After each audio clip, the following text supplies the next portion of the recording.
10 seconds. 5 seconds.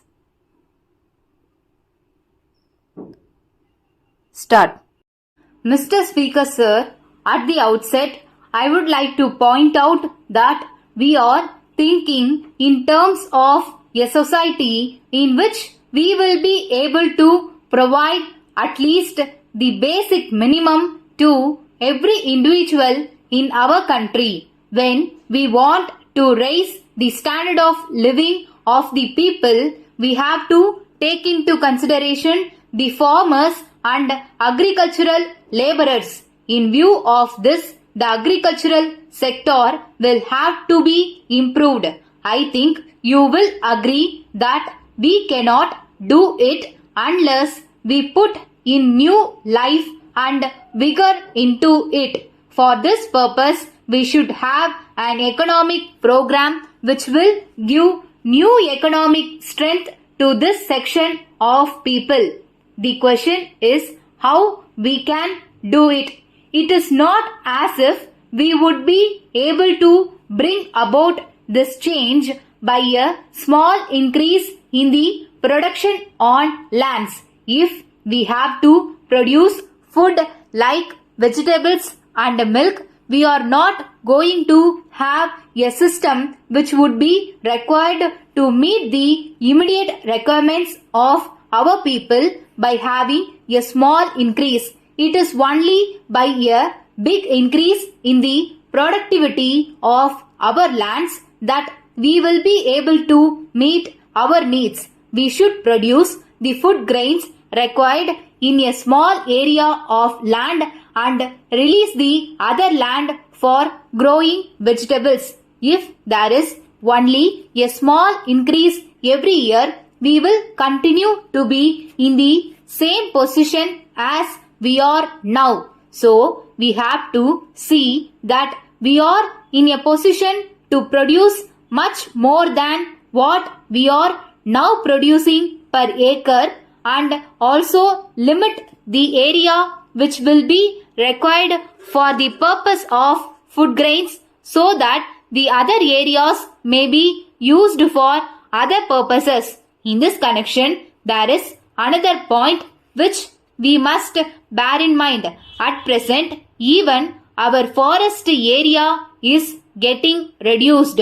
In industrially developed countries, after restricting the area of cultivation, they are growing new forest to meet their industrial requirements. I have no doubt that we should also reach that stage of development when we would require all these forest products.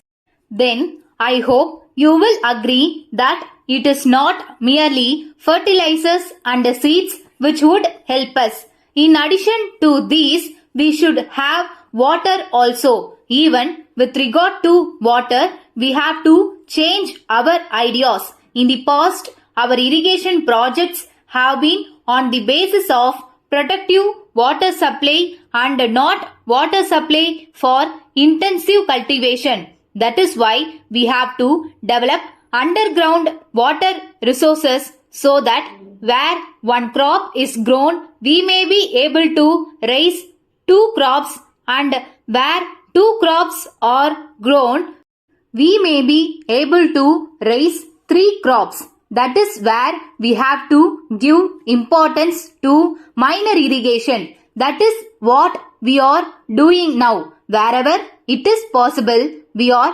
trying to have tube wells and surface wells. This will have to be done for the purpose of irrigation. It is not as if we have neglected minor irrigation. Some people seem to think that simply because I am laying stress on fertilizers, I am ignoring the irrigation aspect.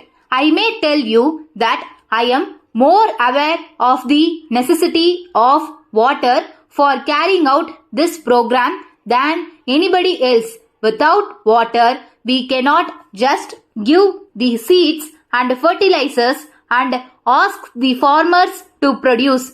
That is why, while I am trying to take advantage of the available water supply areas, we have to develop other areas also if we want to bring about a balanced development in the area. Letter from National Stores, Chennai to Mrs. Hari and Company, Chennai. Dear sirs, we have great pleasure in announcing that this day we have purchased from Thiru Ramasamy the stationery business known as Imperial Stores, so far carried on by him at the above address. We wish to inform you that we propose to continue the business at the same address but under the style National Stores. The business will remain closed for a few days for purposes of stock taking and renovation of showroom and will reopen on 1st August.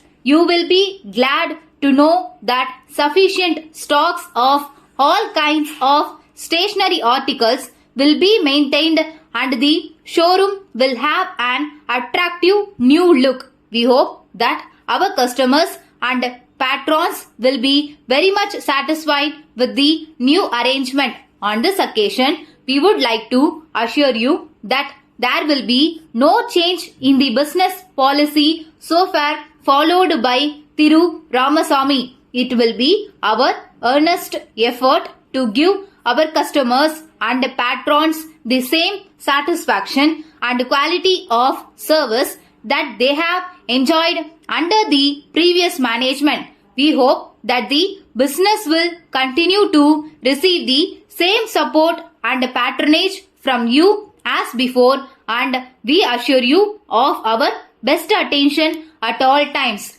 Please take note of our signature below, which will be used in all further correspondence and engagements entered into by us. Yours faithfully.